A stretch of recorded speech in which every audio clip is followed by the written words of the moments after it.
Iya. Oke, semangat banget ya hari ini. Gimana kabarnya hari ini? Baik. Oke, sebelum kita memulai pembelajaran, alangkah baiknya nih seperti biasa, yang duduknya masih miring-miring diluruskan dulu ke depan menghadap ke saya. Yang di atas mejanya masih ada buku mata pelajaran lain, tolong dimasukkan ke dalam tas. Terus dikeluarkan buku paket dan buku catatan sosiologinya. Buat yang di pojok-pojok ini agak rawan ngantuk saat pembelajaran, bisa cuci muka dulu. Kalau misalnya udah siap semua, ketua kelas boleh mempersiapkan kelas. Ada. Untuk memulai kegiatan belajar hari ini, yang baiknya kita berdoa terlebih dahulu menurut kepercayaan agama masing-masing. Berdoa dimulai.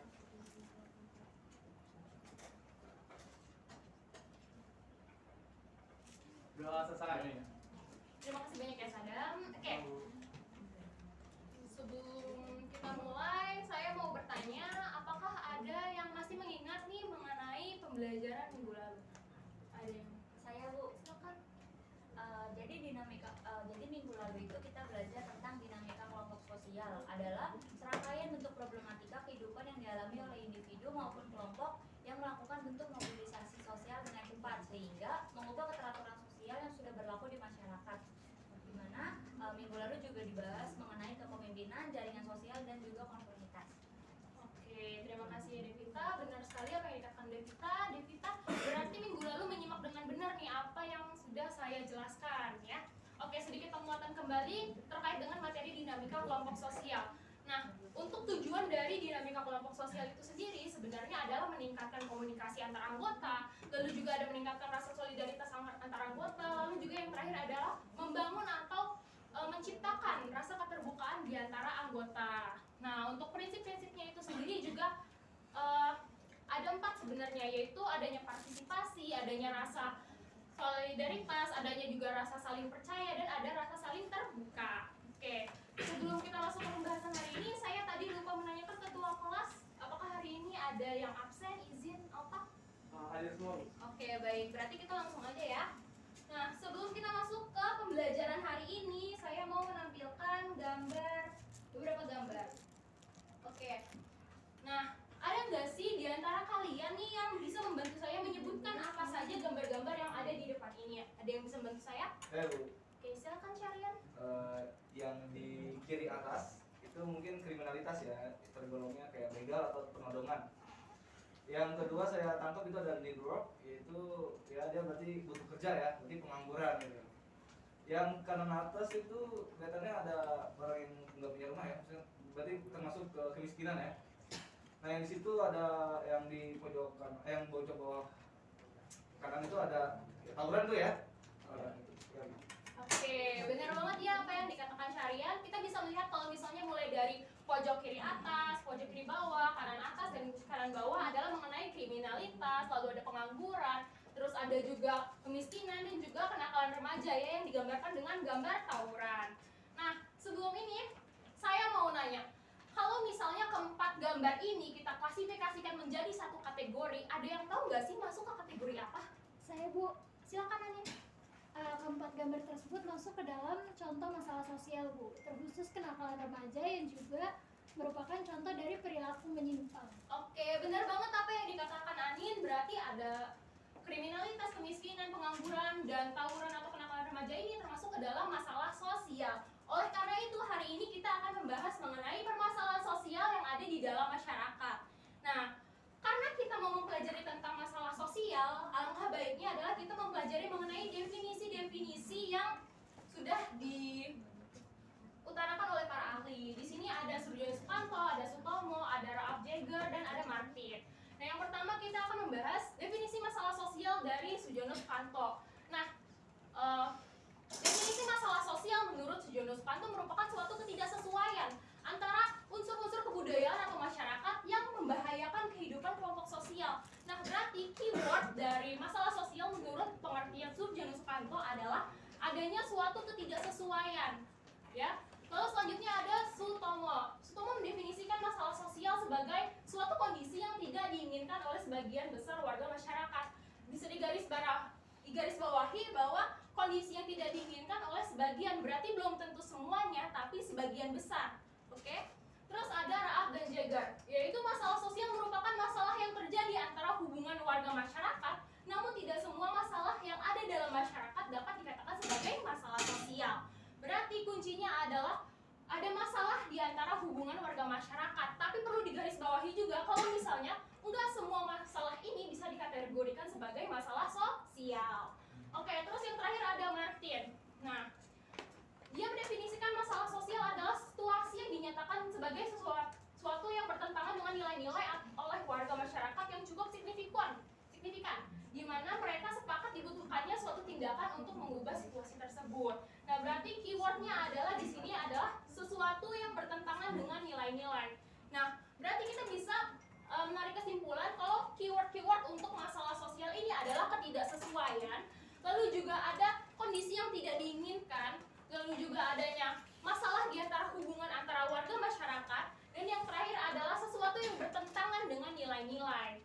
Nah, sebelum kita lanjut, saya mau tanya, apakah di antara kalian ada yang masih ingat nih mengenai 3 teori besar sosiologi? Ada yang bisa membantu saya?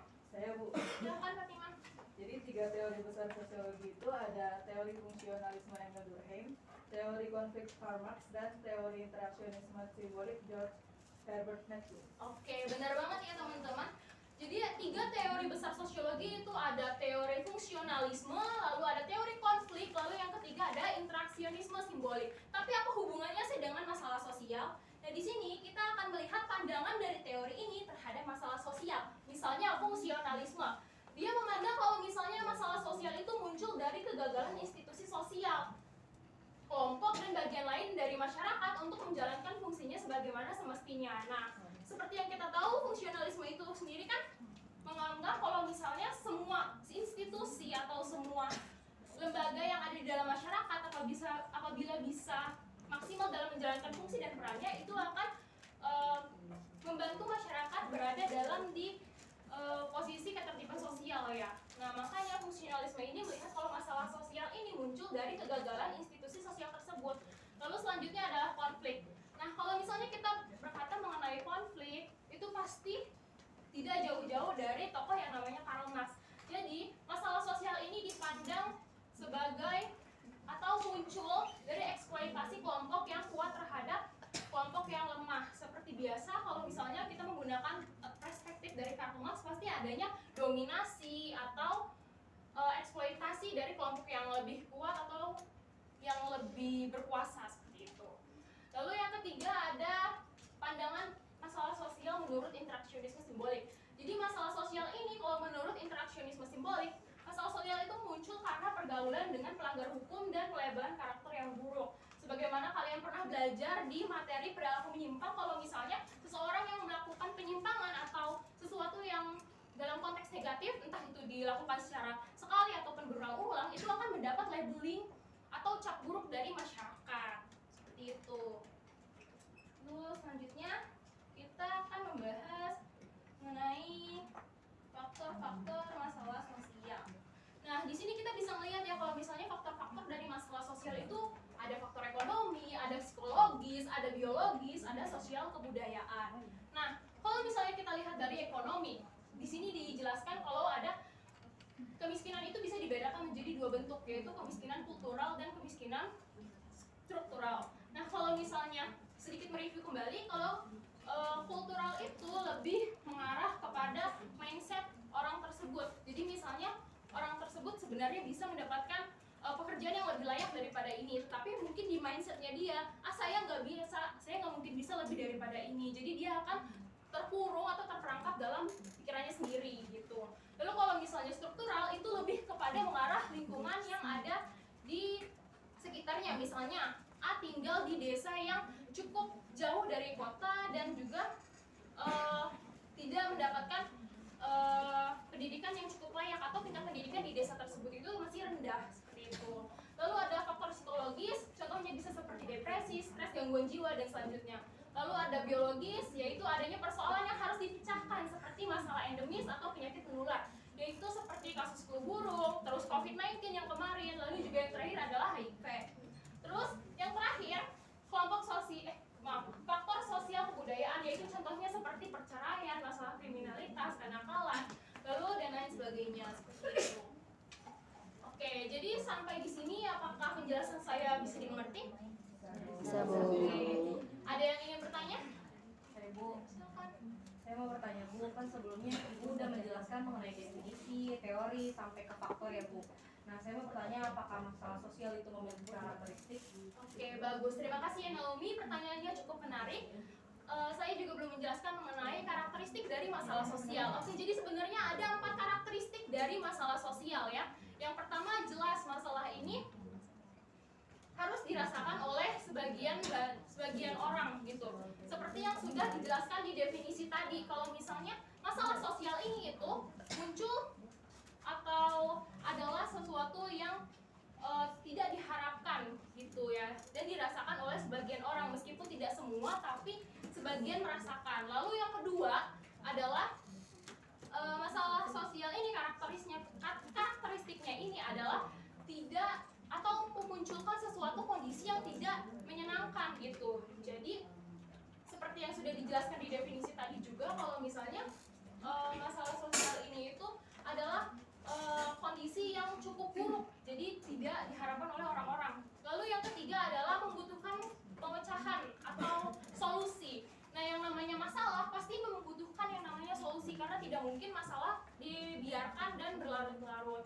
Lalu yang keempat, masih berhubungan dengan yang nomor 3, solusinya itu harus diselesaikan atau dipecahkan dengan secara keseluruhan, tidak bisa setengah-setengah, karena kalau misalnya kita setengah-setengah itu pasti memberikan dampak-dampak lain seperti itu. Apakah bisa dipahami Naomi? Sudah dipahami Bu, terima kasih. Terima kasih.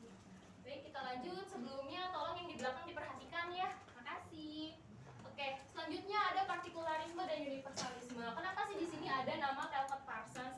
Karena Parsons ini memperkenalkan yang namanya perangkat variabel berpola atau pattern variabel. Nah, menurut Parsons ini sendiri, seseorang menilai atau melakukan tindakan bisa lewat 2 kriteria, yaitu berdasarkan universalisme atau bisa juga menggunakan partikularisme.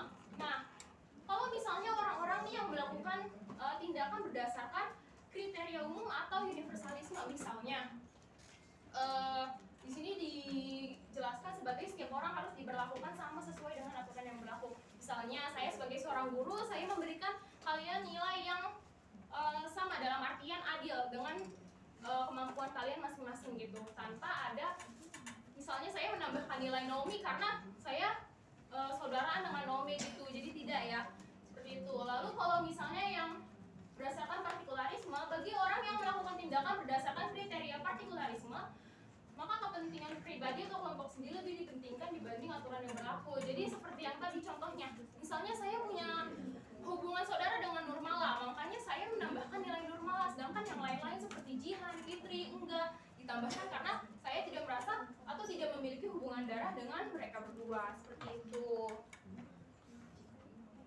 Lalu yang selanjutnya adalah partikularisme dan kepentingan publik. Nah, kembali lagi nih menurut Sujono Sukanto, publik adalah suatu kelompok yang tidak menjadi satu kesatuan. Nah, jadi publik ini memiliki karakteristik yang beragam. Nah, dalam karakter-karakter publik yang beragam ini ada yang namanya beberapa kelompok, yaitu seperti kelompok pasif, kelompok vested interest, atau kelompok newcomer. Nah, kalau kelompok pasif itu yaitu kelompok yang memiliki minat terhadap sesuatu tetapi belum menentukan pendiriannya terhadap suatu persoalan. Nah, bisa dikatakan contoh dari kelompok pasif ini adalah penonton bioskop, seperti itu. Lalu untuk kelompok vested interest, yaitu kelompok yang terdiri dari kumpulan orang-orang yang telah memiliki kedudukan tertentu dalam masyarakat dan biasanya bersikap mendukung kebijakan penguasa karena untuk mempertahankan statusnya. Tapi bisa dikatakan juga contoh dari kelompok vested interest sendiri ini yaitu kelompok, misalnya sebuah kelompok yang terdiri dari kumpulan petani, mereka itu menolak kebijakan untuk pembangunan pabrik baru yang mengambil atau menggusur lahan sawah mereka, seperti itu. Lalu yang terakhir adalah kelompok newcomer, yaitu kelompok yang terdiri dari golongan menengah yang rata-rata ingin memperjuangkan kepentingannya. Nah, contohnya ini adalah misalnya kelompok pendukung dari Pak Jokowi dan Pak Prabowo pada Pilpres beberapa tahun lalu, seperti itu. Apakah sampai di sini ya? Ada pertanyaan? Oke, berarti kita langsung aja ya ke tugasnya. Kita akan mengerjakan kuis teka-teki silang secara berkelompok. Dalam satu kelas saya akan membagi kelompok menjadi 4 kelompok. mulai dari Abu sampai dengan Devita itu akan menjadi satu kelompok. Tolong aneh ketuanya ya.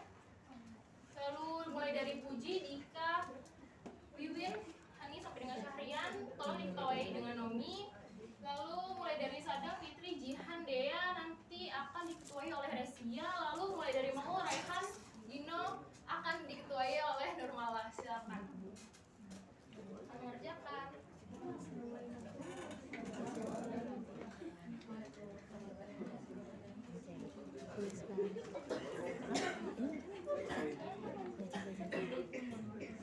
Untuk pengerjaannya 2 menit ya.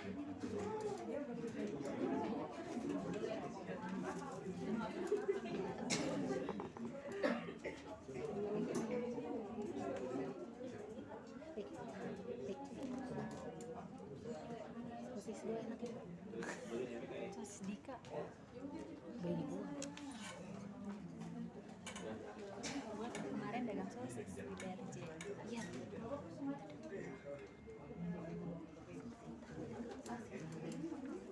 Gue dagang sosis tahun kemarin.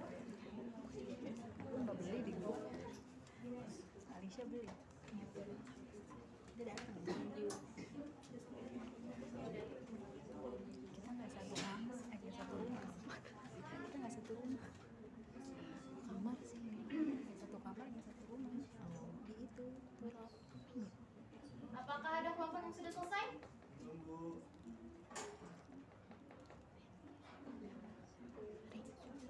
3 menit lagi ya. Turap itu masalah. Gue kan orang baru. Gue nggak tahu, gue masih tahu. Wah, Mede, Kia, Sisil, Desya, Fiski, Risma, Fitri,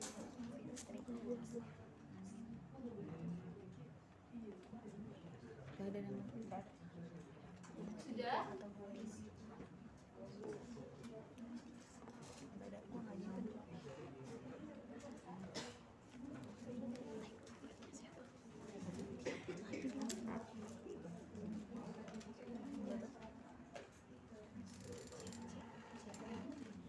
Oke, kelompok 1 sudah selesai. Yang kipernya siapa?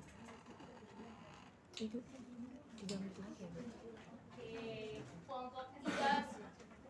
Oh, salah ya, kelompok 3 sudah selesai. Udah, kelompok 4 sudah selesai, kelompok 2 sudah selesai belum? Oke, kelompok 2 udah selesai. Oke, baik, karena semuanya sudah selesai dan materi kita sudah selesai juga, sudah habis. Sebelum saya menutup pertemuan hari ini, apa ada yang bisa membantu saya memberikan review terkait materi pembelajaran hari ini? Saya Bu. Oke, silakan Syarian. Oke, jadi hari ini kita telah mempelajari materi masalah sosial mulai dari definisi sampai dengan faktor. Lalu kita mempelajari tentang partikularisme, universalisme. Adapun tadi Ibu menyampaikan berkaitan dengan karakteristik masalah sosial itu masalah sosial diserahkan oleh banyak orang. Masalah sosial menimbulkan manusia tidak menyenangkan, masalah sosial memerlukan suatu pencerahan dan pemecahan sosial. Pemecahan masalah sosial harus secara keseluruhan atau kolektif. Oke, baik, terima kasih banyak Syahrian. Benar banget apa yang dikatakan Syahrian. Itu tandanya Syahrian sudah menyimak dengan benar apa yang materi yang sudah saya jelaskan hari ini. Oke, sedikit penguatan. Kalau misalnya tadi definisi mengenai masalah sosial adalah mengenai ketidaksesuaian atau kondisi yang tidak diharapkan. Lalu untuk faktor-faktornya ada 4 mengenai faktor ekonomi, biologis, psikologis, dan sosial kebudayaan. Oke, karena materi kita sudah selesai hari ini, pembelajaran sudah selesai. Saya sangat mengapresiasi teman-teman karena aktif banget dalam kegiatan belajar mengajar kita hari